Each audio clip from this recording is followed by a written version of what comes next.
About depreciation. The way for the recording of the depreciation in the financial accounting has the purpose to measure or evaluate the expense which relevant to the using of the asset for the generating of the income for using of the asset in each accounting period. While the tax is for the calculation of the taxable net profit, and it has the condition which is different from the financial accounting. Moreover, for the tax, it has a purpose of the using of the asset. Depreciation is an accounting method for the allocation of the cost of the tangible or physical asset for uh, over their useful life or its life expectancy.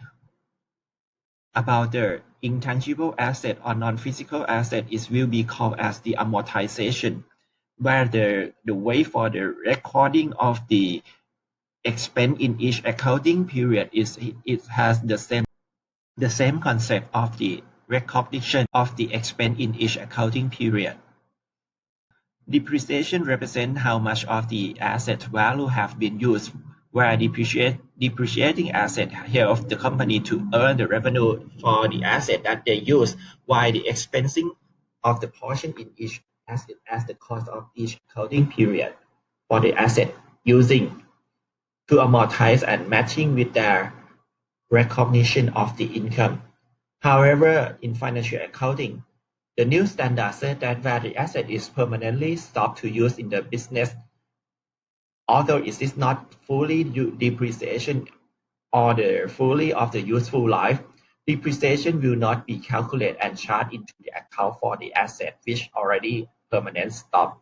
Under Section 65 bis number 2 about the condition of the depreciation calculation, in this, we will consider together with the Section 65, the number 5 about the capital expenditure, because the capital expenditure will not be recognized as the expense in the accounting period that the company or the taxpayer pay for acquiring of the new asset, unless it is the repair and maintenance expense, it will be recognized as the expense in the calculation of the taxable net profit in the accounting period. So the capital expenditure, they are allowed to be deducted as the expense in the way of the calculation of depreciation, and the depreciation will follow to the section 65 bis number 2 for the condition of depreciate the value of the asset to be expensed in the accounting period. However, if the depreciation of the asset is relevant to generate the new kind of the asset, for example, that the machine that using in the plant is used for the production manufacture, so the depreciation will be a kind of the overhead that do not yet to be the expense. It will be reclassify the value of the asset or the machine to be the new kind of the asset, that is the inventory, by using the costing methodology concept for the evaluation or the measurement of the unit cost in each production. So the component that relevant to the depreciation is will be the in the formula of the calculating of cost multiply of the useful life and multiply the day of use. The cost is the purchasing price plus with the relevant expense until the asset is ready for use and according to the conception of the value of the asset recognition. So in this part for the purchasing price or relevant expense, it has another condition you have to consider is that the VAT resistant or non-VAT resistant, because the number of the VAT will have to be considered that it still be the cost of the asset or not. According to the section 65, the number 6 bis, uh, the VAT is will not be the expense. So we have to back to the condition of this one. For the useful life, it is the estimation of the useful period which will be used for the production or for using as a business purpose.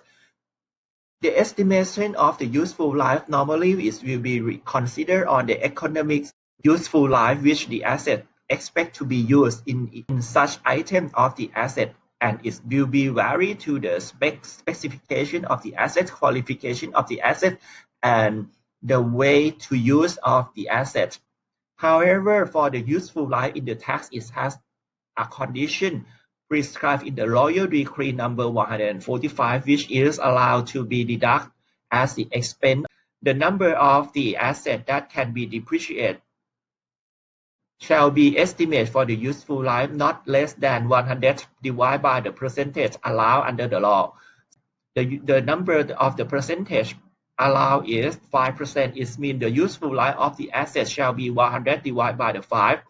That means the useful life of that kind of the asset shall not be less than 20 years. Another portion is about the day of use. It represents to the timing of using in the accounting period.